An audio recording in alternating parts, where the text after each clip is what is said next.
পুরুষ মানুষ কিন্তু পৃথিবী থেকে চলে যায় টেনশনে শুধুমাত্র তার শখের নারীর জন্য। আমরা নারীরা কিন্তু পুরুষদেরকে টেনশন দেই, মানসিকভাবে যন্ত্রণা দেই। এই যে সামনে ঈদ আসছে, যে পুরুষটা 40 থেকে 50,000 টাকা বেতন পায়, সেই পুরুষের কিন্তু তার নিজের জন্য 500 টাকারও কোনো বাজেট নাই, কিন্তু তার শখের নারীর জন্য দেখেন যে 5,000 টাকা বাজেট করে রাখছে, তার পরিবারের জন্য আরো বেশি বাজেট করে রাখছে। তাই মানসিকভাবে পুরুষদেরকে কষ্ট দুঃখ দিবেন না, কারণ স্বামী পৃথিবীতে বাইসে আছে বিদায় আপনাকে 500 টাকা কেন 1,000 টাকার যদি কোনো গিফট দিচ্ছে, তাহলে আপনার কাছে অনেক কিছু মনে করা উচিত।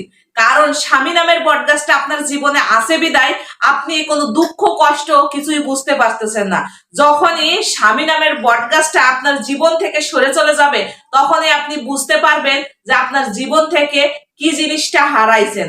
কারণ আপনার জীবনে বেঁচে থাকার স্বামী নামের বটগাছটা হচ্ছে আপনার জীবনের একটা সার্টিফিকেট। তাই আপনি সময় থাকতে স্বামীকে সম্মান করেন, ভালোবাসেন এবং স্বামীর উপরে জুলুম করা বন্ধ করেন।